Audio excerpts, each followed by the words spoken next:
ദിവ്യാത്മാക്കൾക്കെല്ലാം വിനീതമായ നമസ്കാരം. നിഷ്കളങ്കരായ പരമഭക്തോത്തമന്മാരെ തോൽപ്പിക്കാൻ ഒരു പണിയുമില്ല.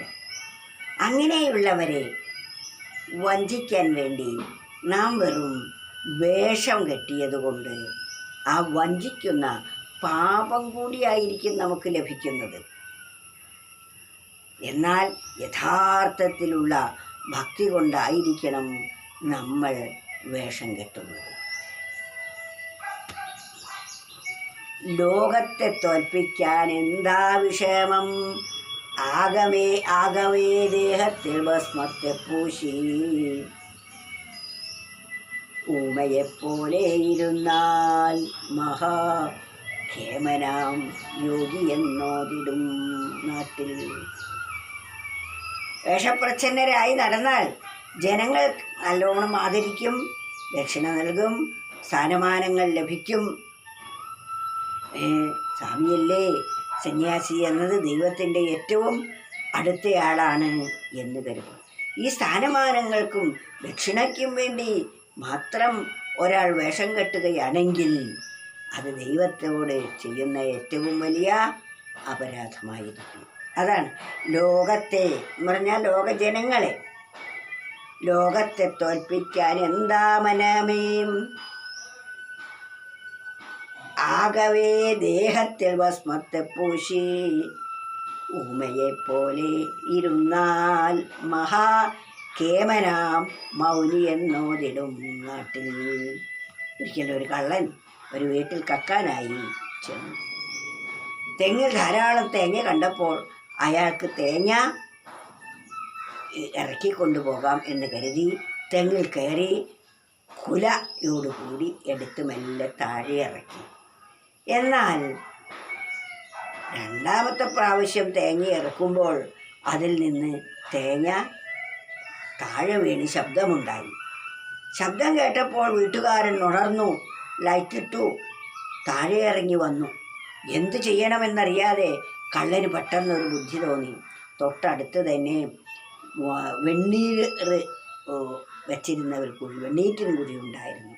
അതിൽ നിന്ന് ഒരു പിടി ചാരമെടുത്ത് തൻ്റെ നെറ്റി മുഴുവൻ ഭസ്മം പൂശി, നെഞ്ചത്തും കൈകളിലും എല്ലാം ഭസ്മം പൂശി അദ്ദേഹം ആ തേങ്ങയുടെ നടുക്കവിടെ കണ്ണടച്ചിരുന്നു.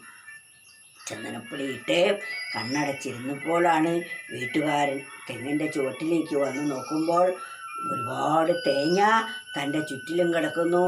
അവിടെ ധ്യാനനിഷ്ഠനായിരിക്കുന്ന ഒരു സന്യാസി വര്യനെ കണ്ടു. അദ്ദേഹത്തിൻ്റെ മനസ്സിൽ അപ്പോൾ തോന്നിയത്, കണ്ടില്ലേ, ഇദ്ദേഹത്തിൻ്റെ സിദ്ധിവൈഭവം കൊണ്ടാണല്ലോ ഈ തേങ്ങ മുഴുവൻ താഴെ വീണിരിക്കുന്നത്. അതുകൊണ്ട് മഹാകേമനാണ് അദ്ദേഹം എന്ന് പറഞ്ഞ് അദ്ദേഹം നമസ്കരിച്ചു അദ്ദേഹത്തിന്. മാത്രമല്ല എല്ലാവരെയും വിളിച്ചറിയിച്ചു, ദാ എൻ്റെ വളപ്പിൽ ഒരു സന്യാസി വര്യൻ വന്ന് ധ്യാനനിഷ്ഠനായിരിക്കുന്നു, അനുഗ്രഹം വേണമെങ്കിൽ വന്നുകൊള്ളൂ. അദ്ദേഹം എപ്പോഴാണ് പോവുക എന്നറിയില്ല. ഈ ലോകത്തെ സർവം ഉപേക്ഷിച്ച ഒരു മഹാത്മാവാണ് നമ്മുടെ വളപ്പിൽ വന്നിരിക്കുന്നത് എന്ന് പറഞ്ഞു. കേട്ടവർ ഓടിയെത്തി നോക്കുമ്പോൾ കാര്യം ശരിയാണ്. തേങ്ങയുടെ നടുക്കിൽ ഒരാളിരിക്കുന്നു.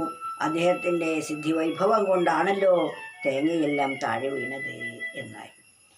അദ്ദേഹത്തിന് പാലും പഴവും ആഹാരാദികളും പാൽപ്പായസവും നിവേദ്യങ്ങളും അതുപോലെ ദക്ഷിണയും കൊണ്ടുവന്ന് മുന്നിൽ ജനങ്ങൾ നിരത്തി. ഓരോരുത്തരും അദ്ദേഹത്തിൻ്റെ മുമ്പിൽ വീണ് നമസ്കരിച്ച് സങ്കടം പറയുന്നു. സ്വാമി, കാത്തുരക്ഷിക്കണേ, ഞങ്ങളുടെ കഷ്ടത തീർക്കണേ, എൻ്റെ കുട്ടിക്ക് ജോലി കിട്ടണേ ഇത്യാദി നൂറായിരം അവലാദികൾ കാര്യസാധ്യത്തിന് വേണ്ടി അദ്ദേഹത്തിൻ്റെ മുമ്പിൽ പ്രാർത്ഥിക്കുകയായി. ഇതെല്ലാം കേട്ട കള്ളൻ ഉള്ളിൽ ഒരു ചിരി മാത്രമാണ് വന്നത്. അദ്ദേഹം എല്ലാവരും രാത്രിയായി പോയ സമയത്തും അദ്ദേഹം അവിടെ തന്നെ ഇരിക്കുന്നു.